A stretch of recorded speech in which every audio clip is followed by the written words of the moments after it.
Hello and welcome to another episode of the Fells of Great Britain.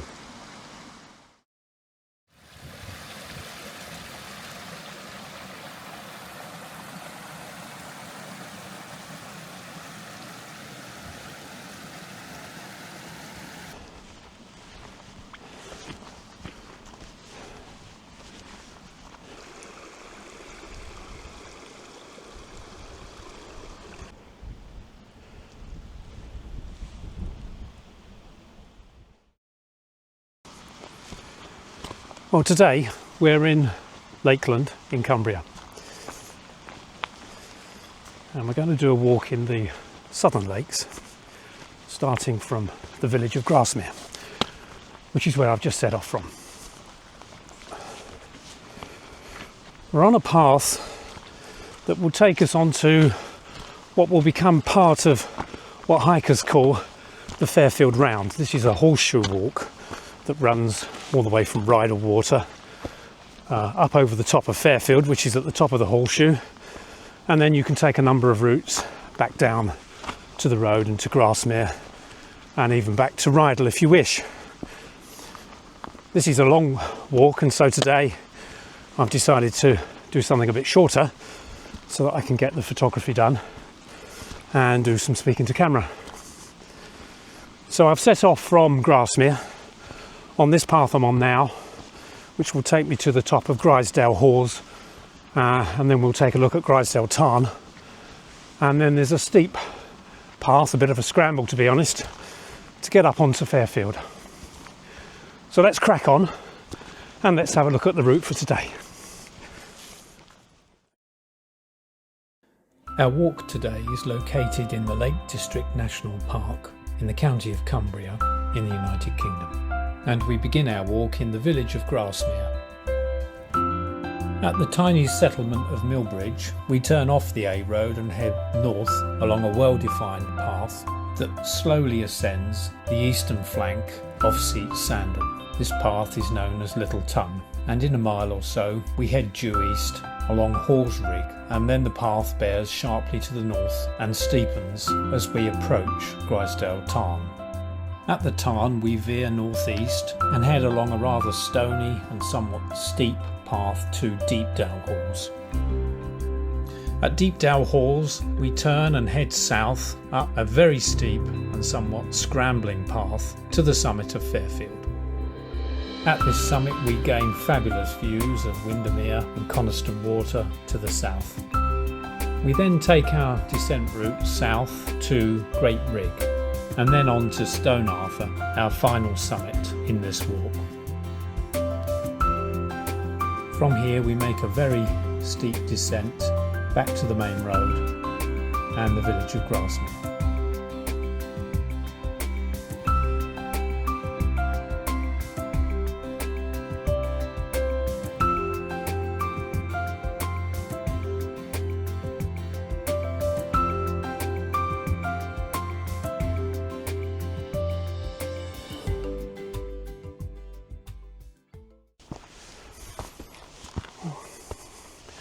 The path is getting steeper, but it's a very good path.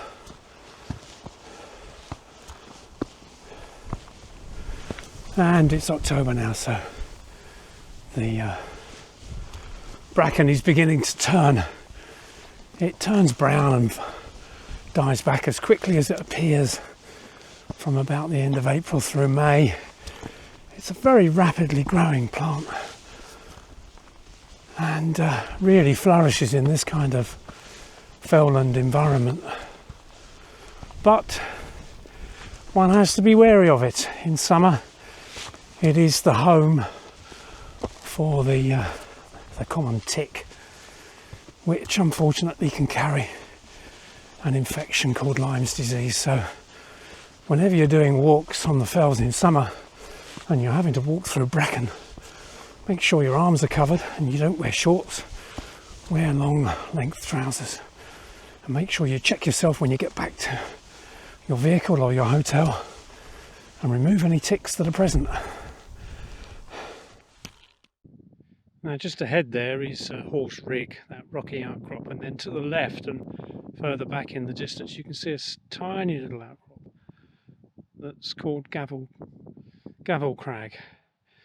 And that's interesting because when Alfred Wainwright wrote his guides to Lakeland between 1953 and 1966, when he did this fell, he found this crag and he gave it a name. It wasn't named, and he called it Helm Crag. And interestingly, on the new OS maps, it's now given that name. So could it be the Ordnance Survey named it according to Wainwright, which would be a lovely thing.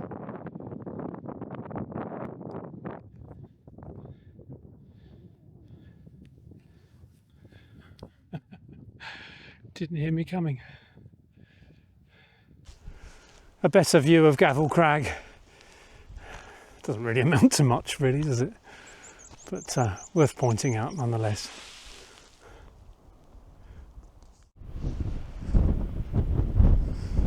So we're almost at Grisedale Hause. It's proving to be steeper than I thought. Some lovely rock formations ahead. And I think in the background under the mist is the summit of Fairfield, which is the highest point for today's walk. Let's hope it clears by the time I get to the top.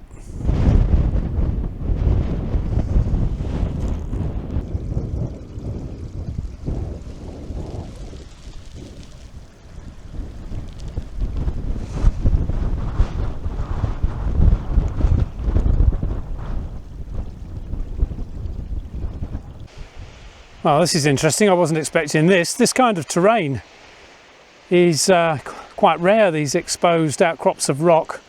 It's almost as though the glaciers that used to sit on all this had trouble eroding it, and most of these valleys are U-shaped and very smooth, but this is very craggy. So let's get the drone up and see if we can get a nice pano.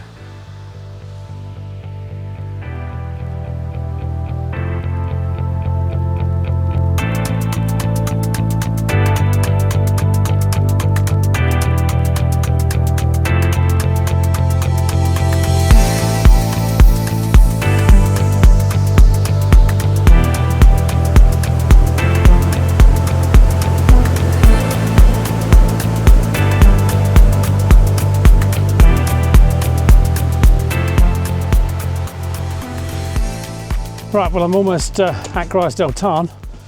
It's been a bit of a steep climb, but where I am now is quite interesting because I'm almost at Grisedale Tarn, but I'm stood next to a glacial cirque, or corrie, I think they call them in Scotland, and there's no tarn lake, which is unusual.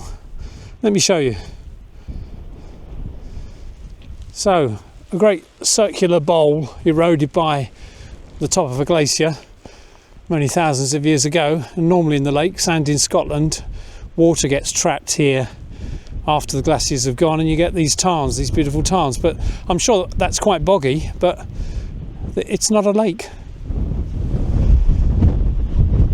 So up there is our summit for the day, Fairfield, so we're not there yet, and then around on the other side is this, get the camera in view, come on. Yeah, this is Sandal, and the eastern flank is really difficult to ascend, although I've been down it in the past. And these fells have very smooth western approaches, but are very craggy on the east, and when we go over Fairfield later in this walk, I will be coming around. We're in the west now. I'm going to swing round the Grisedale Tarn and come up the eastern flank just to get a bit of excitement, as you'll see later. So here we are at long last, Grisedale Tarn. It's a splendid tarn and it's quite high level, and it sits between Fairfield to my right over there, which is where we're going next, and then straight ahead is Dollywagon Pike, which is the start of the main ridge that leads to Helvellyn, one of the big four mountains in the Lake District. And then to my left here we've got Sandal. There are lots of very impressive mountains hereabouts. A couple of walkers there. Mad people like me out on a day like this. It's incredibly windy, so I'm not going to be able to fly the drone. But that's not to be... It's not unexpected, is it, in autumn? In fact, throughout the year, this is just a very windswept place. So ahead here, you can see just appearing, coming into view, is Grisedale Pike. It's a very impressive mountain. You can really only approach it from the east or the west. You can see here this northern flank that runs down to Grisedale Tarn is just so sheer. And looking down the valley there, we're looking towards Patterdale and Ullswater.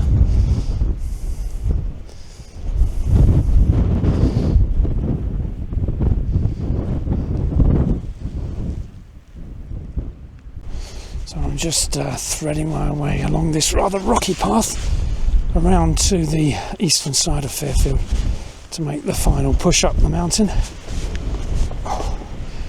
It's a shame the weather isn't as nice as forecast. It was supposed to be a bit sunny today. I was hoping to get some nice panoramic shots around the lake of these very fine mountains hereabouts. But it's not going to be. Anyway, I'm sure when I get back I can dig out some better photos I took some years ago of Grisedale Tarn. It can look very moody and mysterious in the right kind of light. So I hope when I get back and edit this video I can show you some more of this glorious spot in the Lake District. But now I better concentrate on my walking. Bye for now.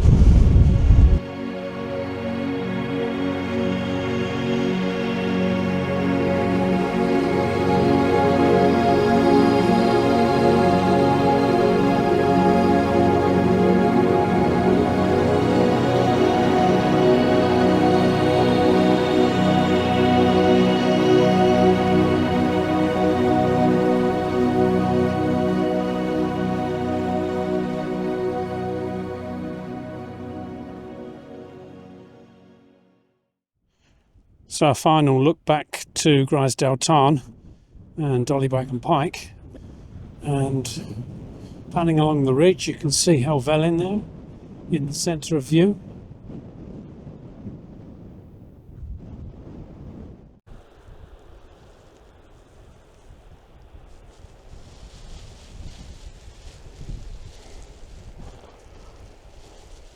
So much for the glorious panoramas, because next we have the final push to the top of Fairfield.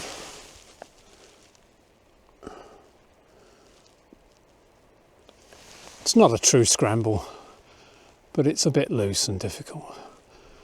So, see you at the top. I just experienced the false summit. I'm not there yet. It's taking a little bit of a rest before I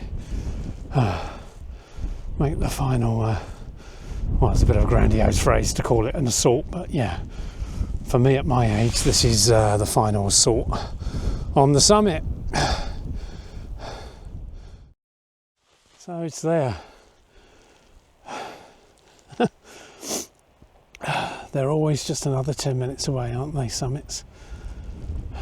Onwards then.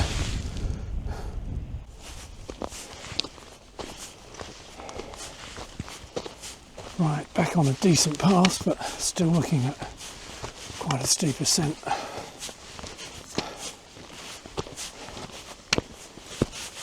Oh,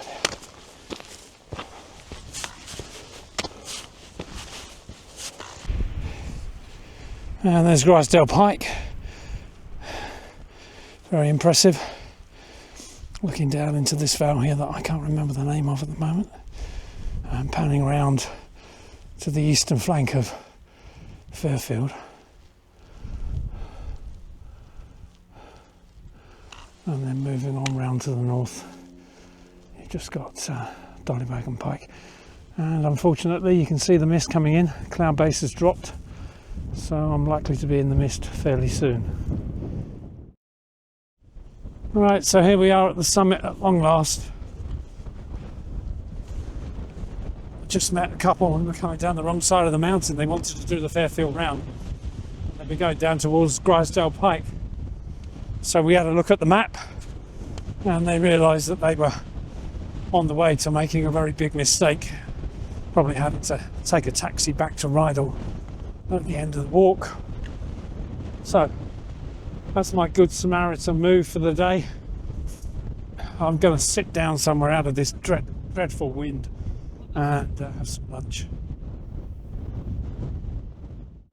Right, so I'm sat down here and I'm going to have some lunch. It's very windy, very cold, and I do not plan to water for very long. But it's been a good climb, and there's been some interesting things to see along the way. After lunch, it's a fairly long walk back down to the road, but very easy. You can literally just saunter down, so there's nothing difficult. Been getting back to the car, which is just as well because my boots are tearing my feet up, and I really can't be bothered to change them.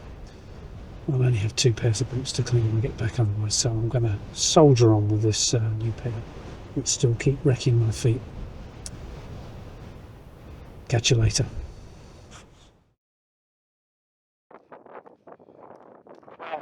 My way back down, and it's been very cold. I've just come over the second summit of the day. The first was Fairfield, of course, and the second summit was Great Rigg. And I was planning on doing a bit of filming there, but my hands got really very cold. It's bitterly cold today. The weather forecast has not really backed down. As the weatherman, weather person I should say, suggested. So this path down is a very different experience from the path up, which was quite mountainous. This path I'll show you in a second is really very simple. It's a nice slow gradient, and the hilltops here are just covered in grass. In fact, the first time in about 10 years of walking, I saw a mouse on the summit running around. Goodness knows how it's survived in the wind. Small creatures feel the cold very, very quickly. But there we are. So that was quite a pleasure, really. I've never seen any wildlife on the fells. It's one of the things that you don't really see much of. So to see a mouse scurrying around in the grass was quite a fine experience, really. So let me just show you the route off Fairfield now. My route down to the third peak of the day, which is Stone Arthur, and that's right ahead now.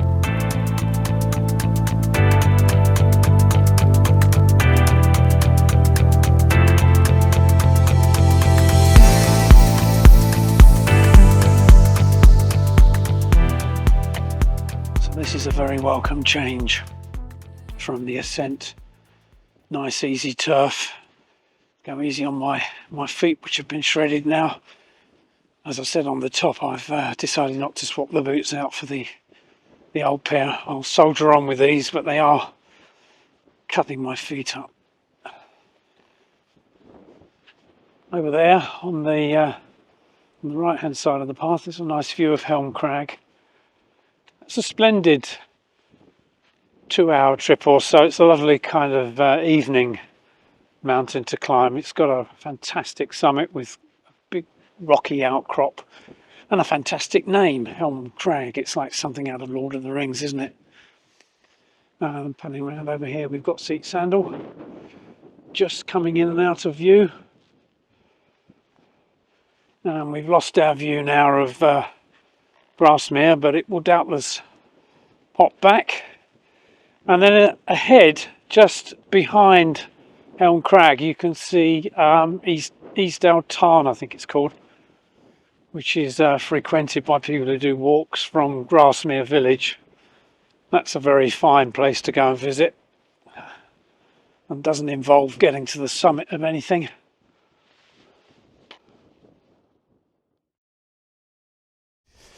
Now, of course, Grasmere is famous for its association with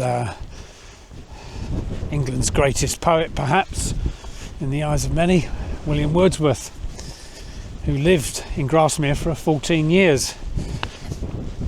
8 or 9 of those years were spent in a rented cottage called Dove Cottage, and you can go and visit that. I think it's owned by the National Trust now, and it's one of this country's best small museums, apparently.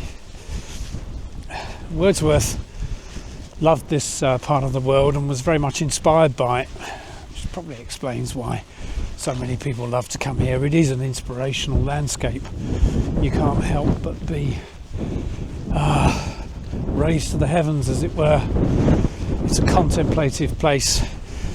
It's a place where you can escape the troubles of your world, your day, and just concentrate on placing one foot after another, trekking across this open wilderness that is so accessible. Wordsworth clearly liked living in Grasmere. He was there from 1799, or in Dove Cottage from 1799 until 1808. And he married his wife Mary in 1802, and in Dove Cottage they had 3 children together. So it was very much an idyllic time for him, and for us, because we can greatly enjoy his poetry even today and visit the landscape that he cherished so much.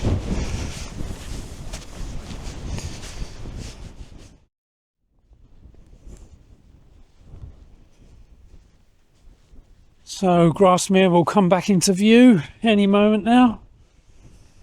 There she is. And this is the summit, if we can call it that, of Stone Arthur.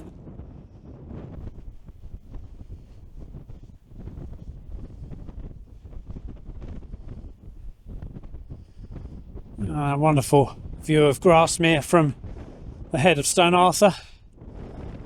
Heading round now to Helm Crag.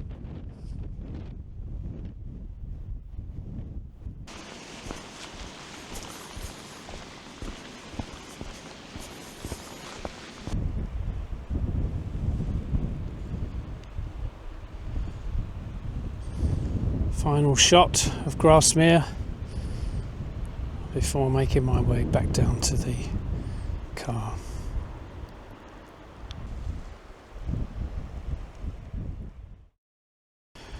Well, I'd hoped for some better opportunities to fly the drone and do more photography today, but the weather has stopped that. It's been rather too windy and a little bit too cold for me really to stand around doing photography.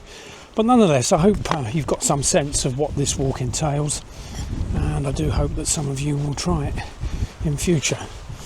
And on better days, it is a fabulous trip. So, once again, I bid you farewell, and hope that you'll join me again in another episode of the Fells of Great Britain. Goodbye.